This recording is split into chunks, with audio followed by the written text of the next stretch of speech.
అందుకే ఒక్క గురువు గారికి ఉంటుంది శిష్యుడి మీద వాత్సల్యం. వాడు ఎటువంటి వాడవనివ్వండి, వాడి దోషాలన్నిటినీ నాకేస్తాడు గురువు. అందుకే గురువుకి పూర్వ జీవితంతో సంబంధం ఉండదు. వాడు గతంలో ఎవరు ఆయనకు అనవసరం, ఆయన ఇప్పుడు ఎవరు మారి ఉన్నాడు అంతే కావలసి. మార్పు కదు కావాలి. నీకెందుకు ఆయన యొక్క పూర్వ జీవితం నీకెందుకు? తెలుసుకునే ప్రయత్నం కూడా గురువు చేయడు, మార్చే ప్రయత్నం ఒకటే గురువు చేస్తాడు. అందుకే వాత్సల్యం గురువుది. అలాగే గోవుది వాత్సల్యం, అందుకే గోవత్సము అని పిలుస్తారు. శిష్యుణ్ణి గురువు వత్సా ఇలారా అంటాడు మళ్ళీ. అందుకే పుట్టిన దూడని తాను మాంసాహారి కాకపోయినా తన నాలుకతో మావినంతటినీ శుభ్రం చేసే ప్రాణి ఆవు ఒక్కటే సృష్టిలో. అంత గొప్పది ఆవు.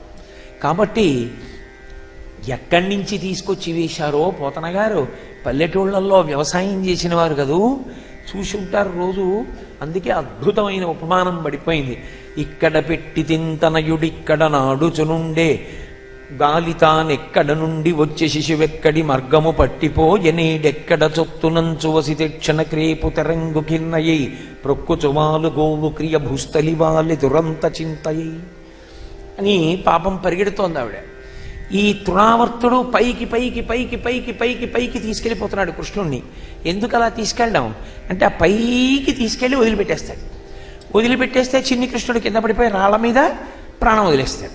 అందుకుని ఎత్తుకుపోతున్నాడు. ఈయనేం చేశాడు, వాడు ఎంత పైకి తీసుకెళ్తుంటే ఈయన అంత గట్టిగా వాడి కంఠం బిగించేశాడు. చేతులు రెండింటితో కంఠం పట్టుకున్నాడు. పిల్లలు ఏదైనా భయం వేసిందనుకోండి గట్టిగా పట్టేసుకుంటారు. వాళ్ళకి భయం ఎక్కువ అవుతున్న కొద్దీ పట్టేసుకుంటారు. మొట్టమొదటిసారి పిల్లల్ని పట్టుకుని ఏ ఎగ్జిబిషన్కో వెళ్ళి జెయింట్ వీల్ ఎక్కించారనుకోండి, వాడు లేచిపోయి గబుక్కుని కంఠం పట్టేసుకుంటాడు. వాడికి అదో ధైర్యం కంఠం పట్టేసుకుంటే. అలా చిన్న పిల్లాళ్ళ భయపడిపోయిన వాళ్ళ కంఠం పట్టుకున్నాడు ఆ తృణావర్తుడి. ఎలా పట్టుకున్నాడు అంటే, ఏదో పిల్లాళ్ళ పట్టుకోలేదు, ఒక 10 పర్వతాలు కలిపితే ఎంత బరువు ఉంటుందో అలా పట్టుకున్నాడు. వాడు కింద పడిపోవడం మొదలుపెట్టాడు. నేరకపోయి నిన్నెత్తుకొచ్చాను, ఇదేమిట్రా బాబు నా కంఠం పట్టుకున్నాను, వదులు వదులు అంటాడు వాడు. పూతనాంది చన్ను విడువుము విడువుము చాలు నన్నుచు వదిలేడా. ఈయన పట్టుకున్నాడు, ఈయన వదలడు. పైకెత్తుకెళ్ళిపోయి కింద పారేద్దాం పిల్లాడిని అనుకున్న తృణావర్తుడు పిల్లవాడి బరువుకి తాను కింద పడిపోతున్నాడు. పడిపోతుంటే ఆ పడిపోవడం ఆకాశంలోంచి వేగంతో వచ్చి కింద పడిపోతుంటే పురభంజను గోల కూలు పురముంబోలెన్. పోతన గారు ఎక్కడ శివకేశవుల మధ్య భేదాన్ని పాటించారు కవిత్వంలో. అందుకే ఒక్కసారి ఆ పైనుంచి కిందకి ఎలా పడిపోయాడు అంటే, పురభంజను గోలకూలు పురముంబోలెన్. పురభంజనుడు అంటే త్రిపురములను కొట్టినవాడు పరమశివుడు. పరమశివుడు త్రిపురములను ఎలా కొట్టేశాడో అలా ఆ పైనుంచి తృణావర్తుడిని కిందకి లాగేశాడు. లాగేస్తే ఆ తృణావర్తుడు వచ్చి రాళ్ల మీద పడిపోయి ఆ శరీరం అంతా భగ్నంగా కుడై ఆ శరీరం అంతా ముక్కలైపోయి ఆ రాక్షసుడు చచ్చిపోయాడు. పిల్లవాడు నేల మీద పడిపోయి ఉన్నాడు, ఆ మాంసపు ముద్దల మధ్యలో పడిపోయి ఉన్నాడు. చూసింది యశోద, చూశారు యాదవులు. అయ్యయ్యయ్యయ్యో, పిల్లవాడు ఇంత పెద్ద రాక్షసుడు పైకెత్తుకెళ్ళాడు, అక్కడి నుంచి కింద పడిపోయాడు, ఈ రాక్షసుడు చచ్చిపోయాడు, ఈ పిల్లవాడు పడిపోయాడు, ఏమైపోయిందో అని వాళ్ళు బెంగ పెట్టేసుకుని ఆ పిల్లవాడిని ఎత్తుకున్నారు. ఎత్తుకుంటే పాపం వాళ్ళది అమాయకమైనటువంటి ప్రేమ. భక్తి అన్న మాటకు అర్థం ఏమిటంటే ప్రేమ. చాలా తేలికగా అర్థం అవ్వాలంటే ప్రేమ. ప్రేమ అన్న మాటని సక్రమంగా అర్థం చేసుకోవాలి. నేను ఇవాళ రేపు వాడుతున్న దిక్కుమాలిన సందర్భంతో కూడిన ప్రేమ గురించి నేను మాట్లాడటం లేదు. ప్రేమ అన్న మాట ఎప్పుడు ఎక్కడ వాడినా అది ప్రతిఫలమును ఆశించనిది అని గుర్తు. దానికి ప్రతిఫలం ఆశించదు. నాకు ఇది ఇస్తే అన్న కోరిక ఉండదు. అసలు బలవంతంగా నొక్కి పెట్టడం కాదు, ఎవరు చూడకపోతే పుచ్చుకుందామన్న కోరిక కాదు. అసలు ప్రతిఫలాన్ని ఆశించడం ఉండదు. నాకేమైనా జరుగుతుందా అన్న కోరిక ఉండదు. తనంత తాను ప్రేమ సహజంగా ఉన్నటువంటి వ్యక్తులు ఈ లోకంలో ముగ్గురే ఉంటారు. మిగిలిన వాళ్ళు సంస్కార బలము చేత ప్రేమని పొందుతారు. సహజంగా ప్రేమ ఉండేవారు ఎవరంటే ముగ్గురే. 1 తల్లి, 2 తండ్రి, 3 గురువు. వీళ్ళ ముగ్గురే. వీళ్ళ ముగ్గురు ప్రేమైకమూర్తులు అంటుంది శాస్త్రం. ఎందుకంటే వాళ్ళకి ప్రతిఫలాపేక్ష ఉండదు. తల్లి బిడ్డల్ని కని పెంచుతుంది. వీడు పెద్దవాడైన తర్వాత ఉద్యోగం చేస్తే నాకేదో పట్టుకొచ్చి బంగారపు తొడుగు చేయించాలని ఏ అమ్మ కోరుకోదు, ఏ తండ్రి కోరుకోడు. నా బిడ్డడు సంతోషపడాలి, నా బిడ్డడు సుఖంగా ఉండాలి, తనకి సుఖం అంతే. తప్పించి వాడు నాకన్నీ ఇచ్చేయాలని ఏ తండ్రి అడగడు. గురువు ప్రతిఫలాన్ని అపేక్షించడు. నాకు నా శిష్యుడిది చేస్తే బాగుండన్న కోరిక గురువుకు ఉండదు. అలా సహజంగా ఉండని వాళ్ళు కాబట్టి వాళ్ళ ముగ్గురిని ప్రేమైకమూర్తులు అని పిలుస్తారు. ఆ ప్రేమ గురించి నేను మాట్లాడుతున్నాను. కాబట్టి ఇప్పుడు కింద పడిపోయినటువంటి పిల్లవాణ్ణి ఎత్తుకుంది అమ్మ. ఆమెది పరమ ప్రేమ. ఆ ప్రేమకే మారు రూపం భక్తి. ప్రేమ భక్తి ఈ రెండు పర్యాయ పదాలు. భగవంతుని యందు మనం ప్రతిఫలాన్ని అపేక్షించకుండా ఆయనకి కృతజ్ఞతను ఆవిష్కరించడాన్నే పూజ అని పిలుస్తాం. అసలు నిజంగా చెప్పాలి అంటే పూజ అన్న మాటకు అర్థం ఏమిటంటే ప్రతిఫలాన్ని అపేక్షించకుండా కృతజ్ఞతను ఆవిష్కరించుట, అది పూజ. అసలు ఆ సిద్ధాంతం జీవితంతో వంటబట్టనంత కాలం ఆ చేసినది పూజ కాదు, తంతు. తంతు అంటే పూజలా చేశాడు. పూజ చేస్తే ఎలా చేస్తారో అలా చేశాడు. అదొక నటన తప్పించేది పూజ కాదు. దాన్ని పూజ అనరు శాస్త్రంలో. ఎందుకనరు అంటే ఒకటే కారణం. నేను ఎవరిని చిన్నముచ్చడానికి ఈ మాట చెప్పట్లేదు. పూజ అన్న మాటకు అర్థం ఏమిటి? ఈ ప్రతిఫలాన్ని ఆశించకుండా కృతజ్ఞతావిష్కారం చేస్తారు. నేను పొద్దున నిద్ర లేచాననుకోండి, నేను పూజ చేస్తే ఏం చేస్తాను? దీపం పెడతాను. మొదట దీపం పెడితే ఆయనకి వెలుతురు లేదని నేను దీపం పెడతానా? ఆయనకి వెలుతురు లేదని కాదు, ఈ సమస్త ప్రపంచాన్ని చూసి నేను ఆనందపడుతున్నాను. కళ్ళిచ్చినందుకు ఈశ్వరా నేను మీకు కృతజ్ఞత చెప్తున్నాను. ఈ కళ్ళు నిన్న రాత్రి బడలిపోయి మళ్ళీ నాకు నిద్రాకాలిక సుఖమిచ్చి తెల్లవారేటప్పటికీ కళ్ళకి శక్తినిచ్చారు. మీరు నాకు కంటినిచ్చినందుకు కృతజ్ఞతగా నేను ఒక దీపం పెట్టి నా కృతజ్ఞతని ఆవిష్కరిస్తున్నాను. ఆయన నాకు చర్మాన్ని ఇచ్చాడు, స్పర్శ శక్తినిచ్చాడు. నా కొడుకు వచ్చి నాన్నగారండి అని నన్ను పట్టుకుంటే నాకెంతో సంతోషం. నా కూతురు వచ్చి నాన్నగారండి అని నా చేయి పట్టుకుంటే నాకు ఆ స్పర్శ సుఖం. నా మనవలు వచ్చి తాత తాత తాత అంటూ పరిగెత్తుకు వచ్చారనుకోండి, నేను వాళ్ళని ఎత్తుకుంటే వాళ్ళ స్పర్శ నాకు సుఖం. నా శిష్యుడు వచ్చి గురువుగారు అని కాళ్ళు పట్టాడు అనుకోండి, ఆ శిష్యుడి యొక్క వాత్సల్యమునందు నాకు సుఖం. ఈశ్వర నాకు చర్మాన్ని ఇచ్చావు, నాకు స్పర్శనిచ్చావు, కాబట్టి నేను మీకు కృతజ్ఞత చెప్తున్నాను. అందుకని గంధానులేపనం చేస్తారు. అందుకే అలా అమ్మవారికి పంచసంఖ్యోపచారిణి. అందుకే అమ్మవారి విషయంలో అంటే పూజ విషయంలో ప్రతి ఇంటా తప్పకుండా జరగవలసినవి ఏవి అంటే గంధ ధూప దీప నైవేద్యములు పుష్పార్చన. ఈ 5 తప్పకుండా జరగాలి. ఎందుకని అంటే ఒక్కొక్క ఇంద్రియానికి కృతజ్ఞత చెప్తాం. దీపము చేత కన్ను, గంధము చేత చర్మము, అలాగే ఏదో మనకి ఇచ్చింది చెవు. ఈ చెవి అనేక శబ్దాలు వింటాం. ఇన్ని శబ్దాలు విన్నందుకు కృతజ్ఞత పుష్పార్చన. చెవికి పువ్వుకి సంబంధం ఏమిటంటారేమో, తుమ్మెదల యొక్క ఝంకారములన్నీ పువ్వుల కోసమే. మీరు తేనె గిన్నెలో పోసిన తుమ్మెద తాగదు, అది పువ్వులోని ఆ తేనెనే తాగుతుంది. అందుకే తుమ్మెదల ఝంకారములు పువ్వుల కోసం. అందుకని మనం చేసేటటువంటి నామాలతో కూడినటువంటి పూజ చెవిచ్చినందుకు ఎన్ని ధనులు విని సంతోషిస్తున్నాము. ఈ చెవులిచ్చినందుకు కృతజ్ఞత పువ్వులు. నాలుకిచ్చాడు, ఎన్ని రుచులు అనుభవిస్తున్నాం, ఎంత సంతోషిస్తున్నాం తిని. అందుకని ఈశ్వర మీకు నైవేద్యం. అలాగే ఆయన మనకి ముక్కు ఇచ్చాడు. ముక్కు ఉంది కాబట్టి వాసన పీలుస్తున్నాం. వాసన పీల్చి సంతోషాన్ని పొందుతున్నాం కాబట్టి ఈశ్వరుడికి ధూపం వేస్తాం. అందుకని 5 ఇంద్రియములు ఇచ్చి ఇన్ని భోగాలు అనుభవించడానికి కారణమయ్యాడు ఈశ్వరుడు. మీరు తొందరపడకండి, ఒక్క విషయం ఆలోచించండి. శరీరం అంతా ఇచ్చి ఈశ్వరుడు కళ్ళు, ముక్కు, చెవి, నాలుక, చర్మమునకు స్పర్శ శక్తి, ఈ 5 తీసిచ్చాడు అనుకోండి, సుఖము దుఃఖము ఈ 2 మాటలు ఉంటాయా? ఆలోచించండి. ఉండవిహ. కళ్ళు లేవు, చూడలేడు. చెవులు లేవు, వినపడదు. ముక్కు లేదు, వాసన తెలియదు. నాలుకకి రుచి తెలియదు. చర్మానికి స్పర్శ తెలియదు. మలమల మాడిపోతున్న ఇనప ముక్క తెచ్చి నాలిక మీద పెట్టారనుకోండి, తెలియదు. ఎందుకంటే దానికి స్పర్శ లేదు, రుచి లేదు. ఎదురుగుండా వెంకటేశ్వర స్వామి వారు వచ్చి నిలబడినా, భూతం వచ్చి నిలబడినా తెలియదు. కళ్ళు లేవు. అది వీణ వాయించనివ్వండి, భాగవతం చెప్పనివ్వండి, వినబడదు. చెవులు లేవు. ఇక ఏ వాసన కానివ్వండి, అది తెలియదు. ముక్కు లేదు. ఇంకా సుఖము దుఃఖము ఈ రెండు ఎక్కడున్నాయి? లేవు అసలు. ఇన్ని సుఖాలు, ఇన్ని ఆనందాలు పొందుతున్నామంటే కారణం ఈ 5 ఇంద్రియములు, 5 ఇంద్రియముల శక్తి. అవి బడలిపోతే మళ్ళీ రాత్రి నిద్రాకాలిక సుఖమిచ్చి సుఖమునందు వీటికి మళ్ళీ శక్తినివ్వడం. అందుకని ఈశ్వరుడికి కృతజ్ఞత చెప్తాం పూజలో. అసలు ఆ భావనే లేకుండా బతికున్నంతకాలం దీపంలో 2 ఎత్తులైనా 3 ఎత్తులైనా 1 ఎత్తైనా దగ్గర ఆగితే ఇంకెప్పుడు పూజ చేస్తావు? అసలు ఎప్పుడు కృతజ్ఞత చెప్తావు ఈశ్వరుడికి? అందుకే భక్తి ప్రేమకు మారు పేరు.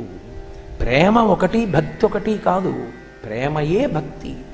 ఆ భావనతో పూజా మందిరంలో ఒక్కసారి కూర్చున్నవాడిని చూసి పరవశించిపోతాడు ఈశ్వరుడు.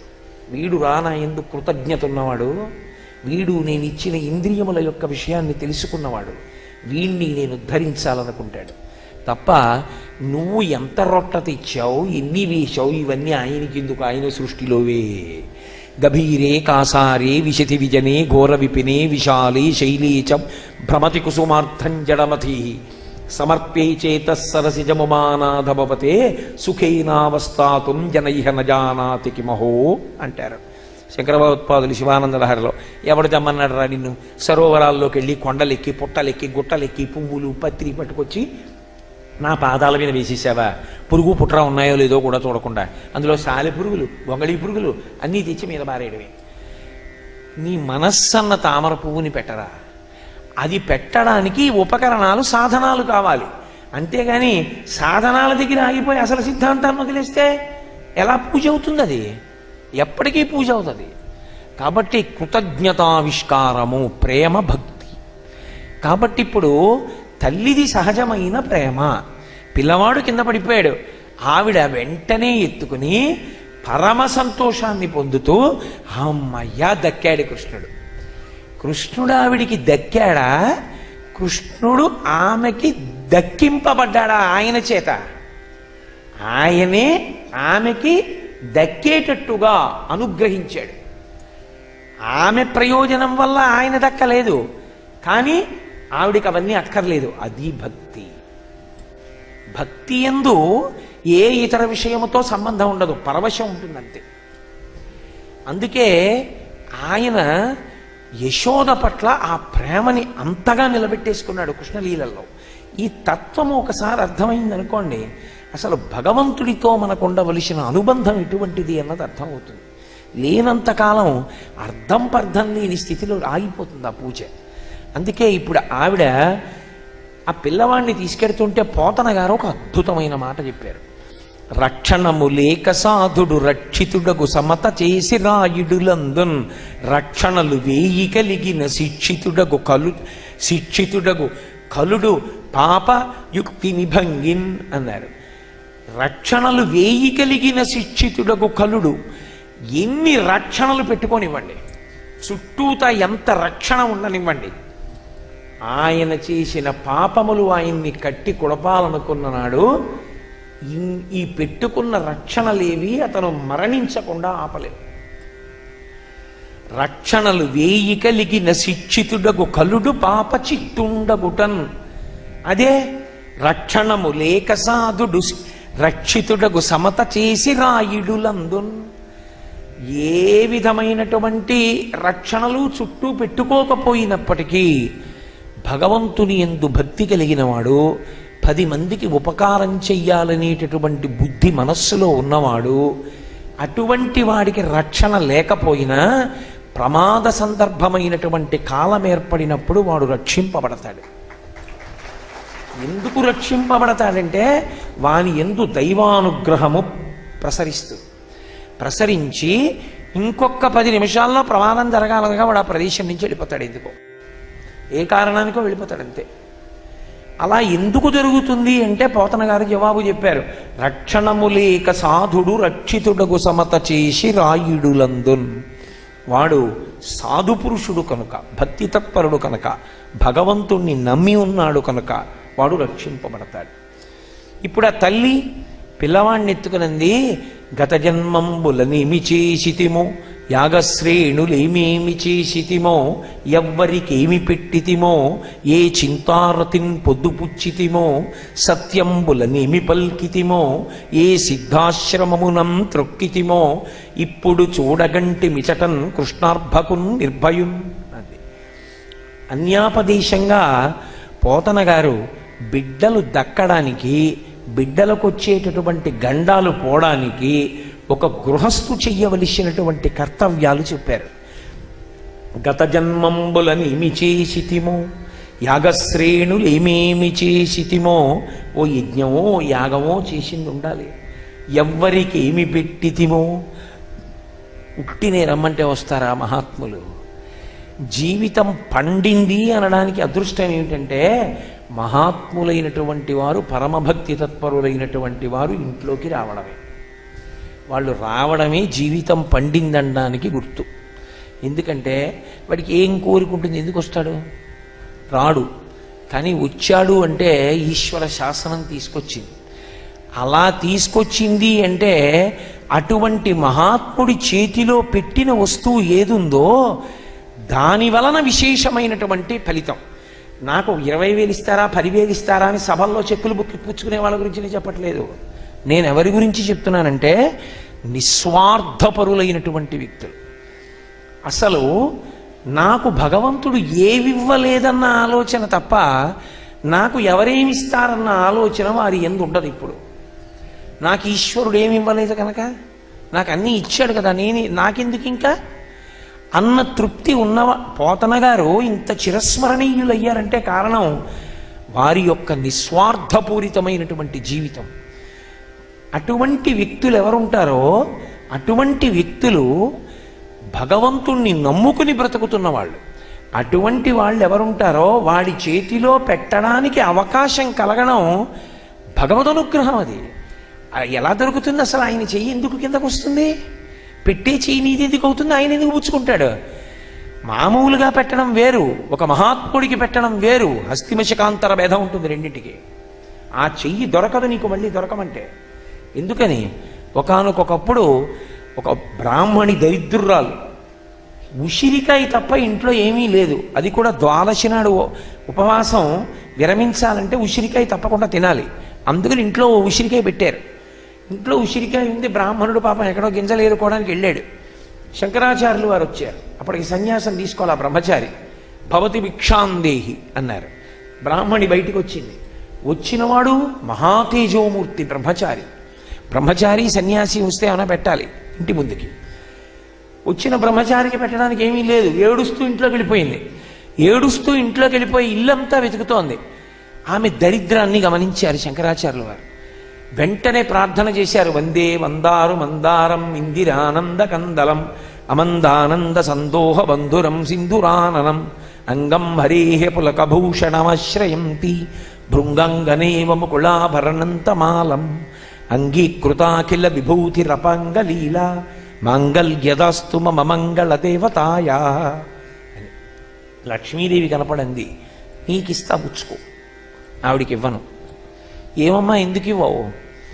ఆవిడ గత జన్మలలో ఇలా పెట్టింది లేదయా, ఇప్పుడు ఎలా ఇమ్మంటావు? పుణ్యం లేకుండా ఇవ్వదు. ఇంత పుణ్యం ఉంటే ఇస్తాను, దాన్ని అడ్డు పెట్టి ఎంతైనా ఇస్తా. ఇలా పెట్టింది లేదు. ఇలా పెట్టింది లేనప్పుడు ఏది అడ్డు పెట్టిమ్మంటావు? నీకు ఇస్తాను పుచ్చుకో. మహానుభావుడు కాబట్టి శంకరాచార్యులు వారు అన్నారు, విహంగ శిశవిషణ్ణి దుష్కర్మ ఘర్మమపనీయ చిరాయ దూరం నారాయణ ప్రణయిని నయనాంబువా అన్నారు. అమ్మా ఆమె విహంగ శిశువు అమ్మా అన్నారు. అంటే పక్షి పిల్ల. ఎందుకు అలా అంటాం శంకరాచార్యులు వారు? లక్ష్మీదేవికి అర్థమైంది. సృష్టిలో ఉన్న ప్రాణుల్లో పక్షికే ఎక్కువ ఆకలి అన్ని ప్రాణుల్లోకి. అందున పక్షి పిల్లకి మరీ ఎక్కువ. కానీ దానికి తెచ్చుకోవడం తినడం రాదు. అమ్మ పెడుతుండాలి, తెస్తుండాలి, పెడుతుండాలి. దానికి ఆకలి ఎక్కువ, దీనికి ఆకలి ఎక్కువ. అది తినాలి, దీనికి పెట్టాలి. అందుకే ఇలా ఆడుతూనే ఉంటుంది. అమ్మ వచ్చి ఏదో పెట్టేవారికి ఇలా నోళ్ళు తెరిచి కూర్చుంటాయి. ఎప్పుడన్నా చూశారో లేరో మీరు, చెట్ల మీద ఉంటాయి పక్షి పిల్లలు.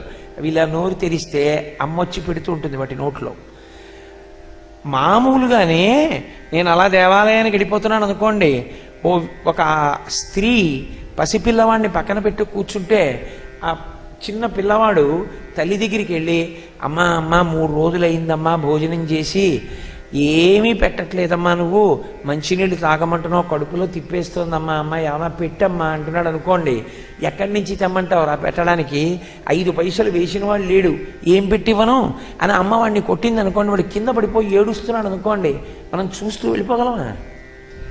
గబగబా వెళ్ళు బిస్కెట్ల ప్యాకెట్ మంచినీళ్ళ సీసా పట్టుకెళ్ళి ముందు ఆ పిల్లాడికి పెట్టమ్మా అంటాం.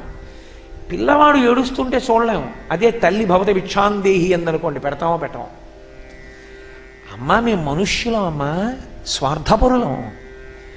పిల్ల ఏడుస్తుంటే చూడలేక అన్నం పెడతాం. ఆమె విహంగ శిశువు, పక్షి పిల్లమ్మ, పేద బ్రాహ్మణి. ఆమె గత జన్మలలో ఏం చేయలేదని ఇప్పుడు ఇవ్వనంటావా? ఆవిడ చేసిన పుణ్యం చెప్పమంటావా?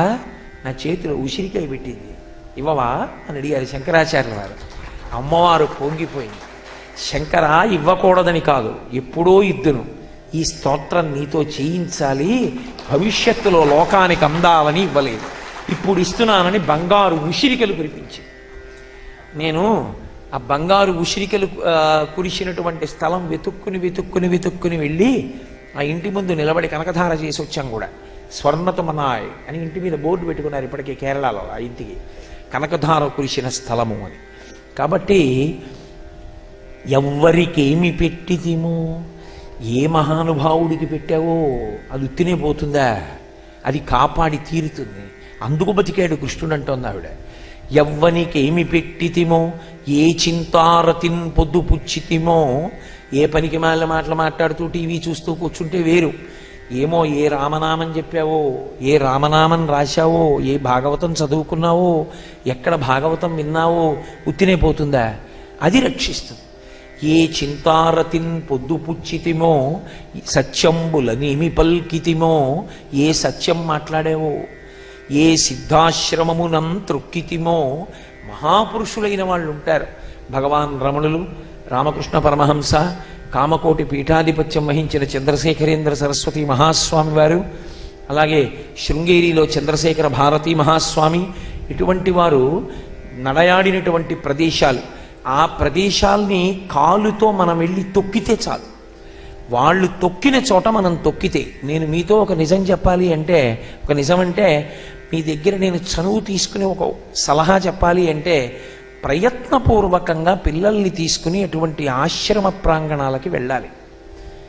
సంవత్సరంలో ఒక్కరోజైనా కామకోటి వెళ్ళి చంద్రశేఖరేంద్ర సరస్వతి మహాస్వామి వారి బృందావనం ముందు పడి నమస్కరించడం అలవాటు చేసుకోవాలి. జీవితంలో ఒక్కసారైనా అరుణాచలం వెళ్ళి ప్రతి సంవత్సరం భగవాన్ రమణుల యొక్క ఆ ఆశ్రమంలో అక్కడ నమస్కారం చేయడం అలవాటు చేసుకోవాలి. ఏ సిద్ధాశ్రమమునం త్రొక్కితిమో. శృంగేరిలో చంద్రశేఖర భారతీ మహాస్వామి వారి యొక్క అధిష్టానం ఉంటుంది.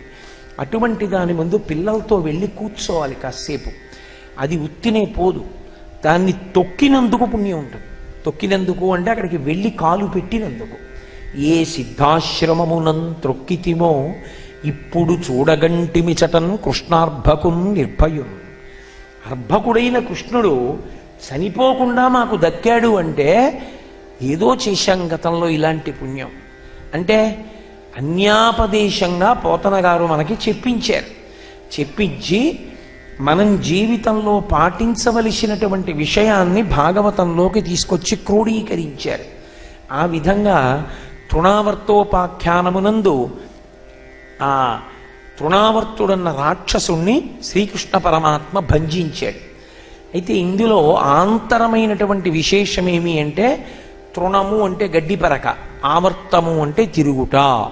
ఒకడు గడ్డి పరకంత చులకన ఎప్పుడైపోతాడంటే కాలానికి ఎప్పుడు చులకనవుతాడంటే, కోరిక ద్రవ్యము ఈ రెండిటినీ పక్క పక్కన పెట్టుకుని బతికినవాడు ఎవరుంటాడో వాడు తృణమైపోతాడు. కోరిక సాధనమునకై వెంపర్లాట. నాకు కోరిక పుట్టింది అనుకోండి, ఏదో టీవీ ఉండాలి, పరిగెత్తాను తెచ్చాను. కలర్ టీవీ ఉండాలి, మళ్ళీ పరిగెత్తాను తీసుకొచ్చాను. వీసీఆర్ ఉండాలి, పరిగెత్తాను తీసుకొచ్చాను. పట్టుబట్టలు ఉండాలి, పరిగెత్తాను తీసుకొచ్చాను. సొంతిల్లు ఉండాలి, పరిగెత్తాను తీసుకొచ్చాను. ఇప్పుడు తృణమై గడ్డి పరకనై కోరిక మీద కోరిక అంటే గృహస్థుకి కోరికలు ఉండకూడదని నేను అంటలేదు. ధార్మికంగా ఎక్కడ వరకో అక్కడ వరకే, అంతు లేకుండా. మీరు ఒక్కటి ఆలోచించండి, సృష్టిలో సమస్త ప్రాణులు కూడా బిడ్డలకి వాటంతట వాటికి ఆహారం సంపాదించడం నేర్చుకుంటే అవి ఇక స్వతంత్రంగా వదిలేసి తమ జీవితం తమది. మనుష్యుడు మాత్రం డబ్బన్న ఒకే ఒక్క మాటకి లొంగిపోయి దానికి అంతెక్కడుంది అసలు? ఎన్ని కోట్లు సంపాదించేసినా సరే ఇంకా సంపాదిస్తూనే ఉంటాడు, తీసుకెళ్ళి దాస్తూనే ఉంటాడు. జీవితం ఉండిపోతుందా? అయిపోతుంది. ఎప్పుడో అప్పుడు కాలప్రవాహంలోనే వచ్చి మృత్యువు గ్రసించేస్తుంది. నువ్వు సంపాదించింది వారసులకు వెళ్ళిపోతుంది. నీ జీవితం ఆ తర్వాత ఎన్ని కోట్ల జన్మలు వెళ్ళిపోతావు. అప్పుడు ఇక రక్షించేవాడు ఉండడు. మళ్ళీ ఎప్పటికి మనుష్య జన్మ వస్తుంది, మళ్ళీ ఎప్పుడు చేస్తావు పుణ్యకార్యం? ఎలా సాధ్యం? అందుకే డబ్బు సంపాదించవద్దు అని గృహస్థు విషయంలో అనరు. గృహస్థు డబ్బు సంపాదించవలసిందే, కానీ ధార్మికమైనటువంటి సంపాదనతో తృప్తితో కూడినటువంటి జీవనం ఉండాలి. తనకి వచ్చిన దాంతో సంతోషంగా జీవితం గడపగలగాలి. అంతేకాని కోరికలు విపరీతంగా పెరిగిపోయినప్పుడు వాడు తృణమైపోతాడు. సంపాదన లేకపోతే గృహస్థుకి చాలా ప్రమాదం. గృహస్థాశ్రమంలో ఉన్నవాడు సంపాదన లేకుండా ఉండకూడదు. సన్యాసికి సంపాదన లేదు, సన్యాసి సంపాదించకూడదు. గృహస్థు సంపాదించకుండా ఉండకూడదు.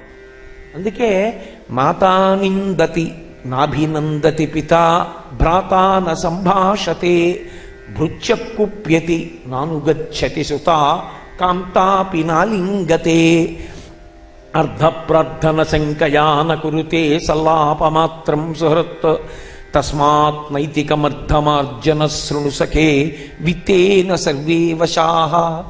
మనకి తెల్లవారు లేస్తే శాస్త్రం చెప్తోంది, మాతా నిందతి. డబ్బు సంపాదించకపోతే కొడుకు తల్లి చూసి అభినందించదు. ఏమిట్రా ఇంత పెద్దవాడయ్యాడు, వాళ్ళ నాన్నకు రూపాయి సంపాదించి పడవు అంటుంది. నాభినందతి పిత. తండ్రి నాన్న రారా అని సంతోషంగా పక్కన కూర్చోబెట్టుకోడు. నాభినందతి పిత భ్రాతా న సంభాషతే. అన్నదమ్ములు మాట్లాడరు. ఓ రూపాయి సంపాదించాడు కానీ మాతో పాటు పెరుగన్నం తింటాడంటారు. భ్రాతా న సంభాషతే భృత్య కుప్యతి.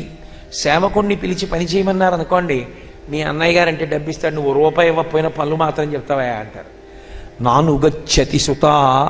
తండ్రి కష్టపడి ఇంటికెడితే కొడుకు మంచినీళ్ళ చెంబు పట్టుకుని వీధిలోకి రాడు, నాన్నగారండి కాళ్ళు కడుక్కోండి అని. నానుగచ్చతి సుత కాంతాపి నాలింగతే. ప్రేమ మీర భార్య కూడా కౌగిలించుకోదు. కాంతాపి నాలింగతే అర్ధప్రార్థన శంకయాన కురుతే సల్లాపమాత్రం సుహృత్. సుహృత్ ఆయన చాలా మంచివాడు. ఆ స్నేహితుడి తప్పు కాదు, చాలా మంచివాడు. అంత మంచివాడైనా వీడు ఇలా వస్తుంటే సందులోంచి పని లేకపోయినా పక్క సందులోకి వెళ్ళిపోతాడు. ఎందుకు వెళ్ళిపోతాడంటే అర్ధప్రార్థన శంకయాన కురుతే సల్లాపమాత్రం. కనబడితే డబ్బు అడుగుతాడేమోనని ఏమో బాగున్నావా అండవు, పక్క సందులోకి వెళ్ళిపోతాడు. మంచి స్నేహితుడైనా కూడా నాకు రుతే సల్లాపమాత్రం సుహృత్ తస్మాత్ నైతికమర్థమార్జన శృణు సఖే. ఓ సఖే, స్నేహితుడా, నీతి తప్పకుండా సంపాదించు. నైతికమర్థమార్జన శృణు సఖే విత్తేన సర్వే వశాః. ధార్మికంగా సంపాదించినటువంటి డబ్బు నీ కోరికలన్నీ తీరేట్టు చేస్తుంది. ధర్మం తప్పి సంపాదించి తెచ్చుకున్న డబ్బు నెత్తురు ఓడ్చేస్తుంది. దాని జోలికి వెళ్ళకు. సంపాదించడం మానవద్దు. గృహస్థుకి ఉపదేశం చేసింది శాస్త్రం. కాబట్టి డబ్బు సంపాదించు, అర్థమనర్థం భావయ నిత్యం అంటారు శంకరాచార్యులు వారు భజగోవిందంలో. అంతేగాని అదే పనిగా డబ్బే డబ్బే డబ్బే డబ్బే అంటే నీకు కళ్ళజోడు వచ్చేస్తుంది, జుట్టు తెల్లబడిపోతుంది, ఆఖరికి 60 ఏళ్ళు వచ్చేసిన తర్వాత రిటైర్ అయిపోయిన తర్వాత అప్పుడు పూజకి వెళ్ళి కూర్చుని ఏమండి ఆచమనం చేయండి అంటే ఏం చెప్పాలండి అంటే ఎంత అసహ్యంగా ఉంటుంది అది. నిజమే, మంచిదే, సంపాదించింది ఎక్కడ సుఖపడతావు ఇక్కడ. మరి ఉత్తర జన్మలలో మళ్ళీ జీవుడి సుఖానికి చేసిన పుణ్యం ఆలంబనం, మరి అది ఎందుకు చేసుకో నీ జీవుడి కోసం? కాబట్టి తృణావర్తుడు అంటే అర్థం పర్థం లేని కోరికలతో వేగిపోయేటటువంటి వాళ్ళని, కోరికలనేటటువంటివి ద్రవ్యము ఈ రెండూ కలిపి గడ్డి పరకని చేసి తిప్పి చంపేస్తాయి. అటువంటి సమయంలో కృష్ణుని పాదములు పట్టుకుంటే ఆ ఆశ అర్థం పర్థం లేని జీవితానికి చుక్క పెట్టి వాణ్ణి భక్తి మార్గంలోకి మళ్ళిస్తాడు. అప్పుడు పరమ సంతోషంగా శాంతితో జీవనం చేయగలుగుతాడు. ఒక్కటి జ్ఞాపకం పెట్టుకోండి, డబ్బు అన్న మాట విషయంలో ఇంత ఉంటే శాంతిగా ఉంటాడన్న మాట లోకంలో లేదు. అందుకే డబ్బు ఎంత ఉండాలి అని అడిగారు, కాలి చెప్పు అంత ఉండాలి అని చెప్పారు. నా దగ్గర 1000 రూపాయలు ఉన్నాయని నా కాలు ఎంత ఉంటుందో అంతకన్నా పెద్ద చెప్పు కొనుక్కుంటానా? నా దగ్గర ఓ 10 రూపాయలు తక్కువ ఉన్నాయని నా కాలు కన్నా ఓ అంగుళం చిన్న చెప్పు కొనుక్కుంటానా? నా పాదం ఎంత ఉంటుందో చెప్పు అంత కొనుక్కుంటాను. నాకు ఎంత కావాలో అంత ఉంటే చాలు. నాకు ఎంత కావాలి అన్న దగ్గరే బుడగ ఊదినట్టు ఊదకూడదు. కాబట్టి అది కృష్ణ పరమాత్మ పాదములు పట్టుకుంటే నీ జీవితాన్ని దిద్దుతాడు, గుర్తుపెట్టుకో. నిన్ను తృణం చేయడు. కాబట్టి తృణావర్తోపాఖ్యానమునందు ఆంతరముగా బోధ, బాహ్యమునందు ఆ తృణావర్తుడన్న రాక్షసుణ్ణి కృష్ణ పరమాత్మ బాలుడిగా ఉండగా సంహారం చేశాడు. కృష్ణుడు ఒక రోజున పిల్లలతో కలిసి ఆడుకుంటున్నాడు. అమ్మ యశోద ఇంట్లో పాలు కాస్తోంది పొయ్యి మీద. ఆడుకుంటున్నవాడు ఒంటి నిండా దుమ్ము చెమట. ఆ పిల్లలతో ఆడుకుంటున్న వాడికి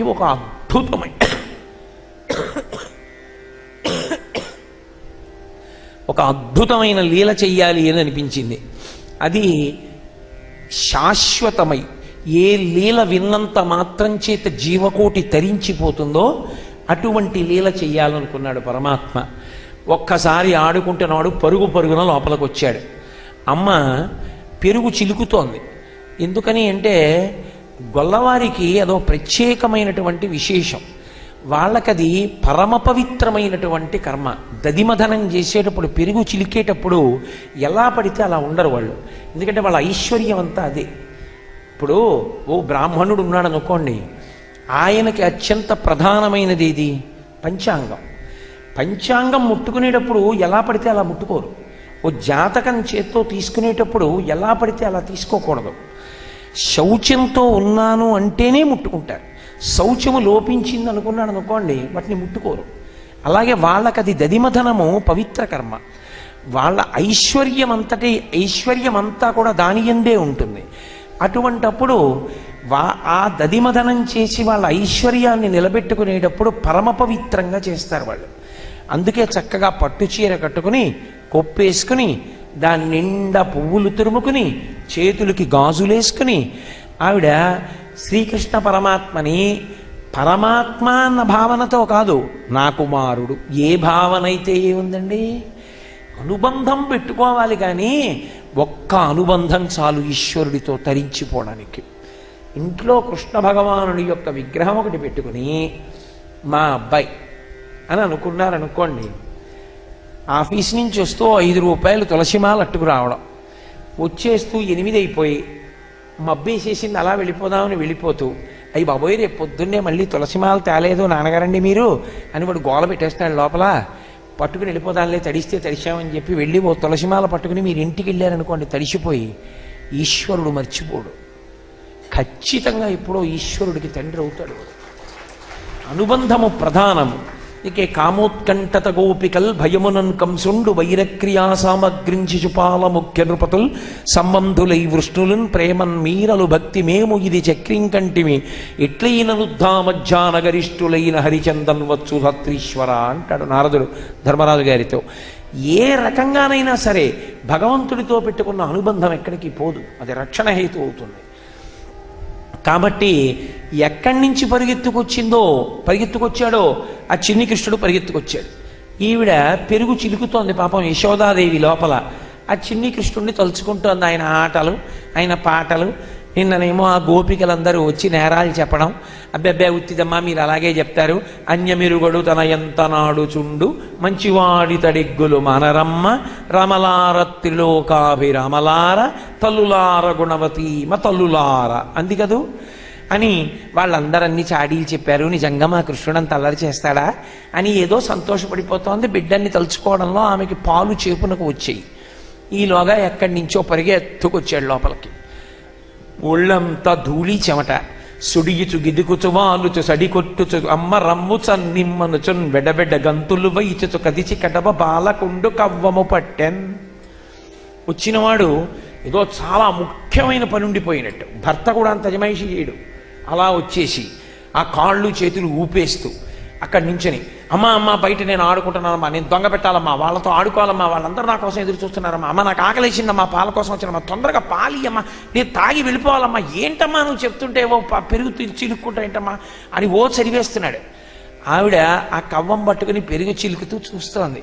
ఏమిటో వీడి ఉద్ధత ఏమిటో, అబ్బో దొరగారు ఆటలాడేసుకోవాలట, తొందరగా పాలిచ్చేయాలట అని ఊరుకుంది. ఇవ్వలేదు పాలు. ఏం చేస్తాడో చూద్దాం. ఆ చిన్న పిల్లాడు అలా అదిరి పడిపోతూ మాట్లాడుతూ పెనివిలు కదిలిపోతుంటే, బుగ్గలు ఊగిపోతుంటే ఆ యశోదకి సంతోషం వేసింది. చూస్తూ మాట్లాడినిస్తే ఆయన ఏం చేశాడు, ఈ పెరుగు చిలకడం వల్లే కదా నాకు పాలు ఇవ్వట్లేదు, ఈ పెరుగు చిలుకుతున్న కవ్వాన్ని ఆపేస్తానని వెళ్ళి ఆ కవ్వం పట్టుకున్నాడు. కవ్వం తిరుగుతూ ఉంటుంది. తిరుగుతున్న కవ్వాన్ని పూల పొట్లం లాంటి చేత్తో పిల్లలు పట్టుకున్నారనుకోండి, ఆ చెయ్యి ఒరుసుకుంటుంది. అది ఒరుసుకుంటుందేమో పిల్లాడికని తల్లి సహజమైన ప్రేమ యశోదది. యశోదకి ఆయన కొడుకన్న భావన. ఆవిడ ఆపేసింది కవ్వాన్ని. అదేం పెద్ద ఆపేసినా కూడా కొంతసేపు తిరిగి ఆగడం అలా ఏముండదు. కవ్వం తాడు తిప్పడం ఆపేస్తే కవ్వం ఆగిపోతుంది. కవ్వం ఆగిపోయింది. ఆవిడేం చేసింది, అంత ఆకలిస్తోందా, ఆడుకుంటున్నావా రా అని ఆవిడ ఒళ్ళో పడుకోబెట్టుకుని ఆవిడ స్తన్యాన్ని నోట్లో పెట్టి పాలిచ్చి కృష్ణుడికి తాగిస్తోంది. కడుపారం చనుబాలు త్రావని శిశున్ కంజాక్షి పీఠమ్ముపై నిడి ప్రొంగారెడు పాలు దించుటకునయ్యే గంగ తద్బాలుండెక్కుడు కోపంబున వాడిరాతి దదిమత్ కుంభంబు పోగొట్టి తింపడరన్ కుంభములోని వెన్నతిని మిథ్యాసంకులద్భాష్పుడై. అమ్మ పాలిస్తోంది, తాగుతున్నాడు. తాగుతూ ఉండగా నేను చెప్పే కదా, దాలి మీద పెడతారు పాలని, ఆ పాలు పొంగి అయ్యయ్యో పాలు పిడకల మీద పడిపోతాయి, అనవసరంగా నిష్కారణంగా పోతాయని ఆ సగం పాలు తాగుతున్న పిల్లాన్ని కిందకి దింపేసి ఆవిడ గబగబా వెళ్ళి ఓ బట్ట పట్టుకుని ఆ కొండ కిందకి దింపేసి వద్దామని ఇలా దింపి వస్తాను. అంతే, సగం పాలిచ్చి కిందకి దింపేసింది కదా. కడుపారం చనుబాలు త్రావని శిశున్ కంజాక్షి పీఠమ్ముపై నిడి. పీటలు ఉంటాయి అక్కడ, ఆ పీట మీద పెట్టి కొండ పెరుగు చిలుకుతూ ఉంటారు. పీఠమ్ముపై నిడి, ఆ పీట మీద పెట్టి పొంగారెడు పాలు దించుటకునయ్యే గంగా, ఆ పాలు దింపడానికి వెళ్ళింది యశోద. ఎక్కడ లేని కోపం వచ్చేసి, నన్ను మధ్యలో దింపేసి నువ్వు వెళ్ళిపోతావా, నా కడుపు నిండకుండా అని ఆగ్రహం వచ్చేసి ఓ పెద్ద రాయి ఒకటి తీసుకున్నాడు. రాళ్ళు ఎందుకుంటాయంత సిద్ధంగా అక్కడ అంటే, ఈ కుండ కవ్వంతో చిలుకుతున్నప్పుడు అటు ఇటు కదిలితే కవ్వం తగిలిందనుకోండి, దాని యొక్క అంచుకి కుండ బద్దలైపోతుంది. అందుకని కుండ అస్సలు కదలకూడదు, స్థిరంగా ఉండాలి. అది కదలకుండా ఉండడానికి ఏం చేస్తారంటే రాళ్ళు కొంచెం చుట్టూ దాపు ఉంచుతారు. అందుకని రాళ్ళు ఉన్నాయి అక్కడ. ఆ రాయి ఒకటి తీసుకున్నాడు. అత్త మీద కోపం దుట్ట మీద చూపించారంటారు. అలా అమ్మ వెళ్ళి పాలు దించడానికి వెళ్ళింది. ఈయనకి కోపం వచ్చేసి చెప్తానుండు అని ఆ వెన్న పడిందంటారు, అంటే వెన్న పైకి తేలుతూ ఉంటుంది. అలా వెన్న పైకి తేలుతున్నటువంటి ఆ పెరుగు కుండకేసి రాయిని కొట్టాడు. కుండ బద్దలైపోయి మజ్జిగంతా కారిపోయి ఆ వెన్న ముద్దలన్నీ నేల మీదకి వచ్చేస్తే చూశాడు. బద్దలు కొట్టేయడం అంటే తొందరగా బద్దలు కొట్టేశాడు. కానీ ఇప్పుడు ఆవిడ వెనక్కి తిరుగుతుంది, పాలు దింపి వెనక్కి తిరిగితే ఊరుకుంటుంది ఏమిటి? పిల్లాడు పెరుగుకుండా బద్దలు కొట్టేశాడని కోపం రాదు. పైగా ఇంట్లో ఏమైనా ఒలకపోసేస్తే పర్వాలేదు, తెలిసి తెలియని భర్త ఖచ్చితంగా ఇంకా ఇద్దరూ ఆఫీస్కి వెళ్ళిపోవాలి, భార్యాభర్తలు ఇద్దరు ఉద్యోగం. మంచి చిక్కటి మజ్జిగ పాపం ఆవిడ అక్కడ పెట్టి ఏదో చలవ చేస్తుందని మజ్జిగ పుచ్చుకుని వెళ్ళండి ఆఫీస్కి అని చెప్పి అక్కడ పెట్టింది అనుకోండి, తాగపోగా కింద పారేసి అక్కడి నుంచి అదంతా తుడిచేయడానికి ఒక గుడ్డ పట్టుకుని ఆవిడ వచ్చే లోపల తుడుస్తున్నాడు అనుకోండి, నా ప్రారంభం మజ్జిగ ఎక్కడన్నా తుడుస్తారండి, దాని మీద ఏ పిండో వేసి వత్తాలి, కానీ ఇంకా జిడ్డైపోతుందండి, కాలు జారి పడిపోతాం అని తల కొట్టుకుంటుంది. మజ్జిగ కింద పడితే యాతన, ఎందుకంటే దాని జిడ్డు ఉండిపోతుంది, చాలా కష్టం. మజ్జిగ కింద పడితే తుడుచుకోవడం, మళ్ళీ తడి తగిలిందో ఇక్కడ వేసిన కాలు అక్కడికి పోతుంది. కాబట్టి ఆ మజ్జిగంతా ఒలికిపోయింది, ఇప్పుడు ఊరుకుంటుంది, ఆ పైగా వాళ్ళ ఐశ్వర్యం అది. అందుకని ఎక్కడ అమ్మ వెనక్కి తిరిగి చూస్తుందో, ఎక్కడ పట్టుకుంటుందో, ఎక్కడ కొడుతుందో అని బెంగపెట్టుకున్నాడు. పోనీ అక్కడతో పోయిందా ఈ సన్నివేశం అంటే, నిన్ననొచ్చిన గోపకాంతలు ఉన్నారు కదా, వాళ్ళు పొద్దుటి నుంచి ఈ వ్యవహారం మీదే ఉన్నారు. ఏదో ఒకటి చేయకుండా ఆయన ఎందుకుంటాడు? ఏనుగు తొండం చిన్ని కృష్ణుడు ఊరుకుంటారా? ఏదో ఒకటి చేస్తాడు. కాబట్టి ఏం చేస్తుందో చూద్దాం యశోద. ఇప్పుడు కుండ బదలు కొట్టాడుగా, ఎలా పట్టుకుంటుందో చూద్దాం. నిన్న అడిగిందిగా పట్టుకోపోయారా అని, ఇప్పుడు పట్టుకుంటుందేమో చూద్దాం. ఆయన ఏం చేశాడంటే, అమ్మ వెనక్కి తిరిగి వచ్చే లోపల ఈ వెన్నముద్ద చేత్తో పట్టుకుని ఆడుకోవడానికి వీధిలోకి వెళ్ళాడు అనుకోండి, ఇందాక ఆడాలన్నాడు అక్కడే ఉండుంటాడని చెప్పి ఆ పిల్లల దగ్గరికి ఎడుతుందేమోనని ఇంకో ఇంటి దగ్గరికి వెళ్ళిపోయాడు. అంటే ఈ ఇంటికి ఆ ఇంటికి మధ్యలో హద్దు, ఓ గోడ, దాని మీద ఏదో పెద్ద చెట్టు, ఆ గోడ మీద, ఆ గోడ పక్కన అక్కడ ఈ దంపుకోవడానికి ఉపయోగించేటటువంటి కొయ్య రోళ్ళు ఉండేవి పూర్వం, ఆ రోలు ఒకటి తిరగేశాడు. ఈ కింద పడిపోయిన వెన్నముద్దోడి చేత్తో పట్టుకున్నాడు. పట్టుకుని అక్కడికి వెళ్ళి రోలు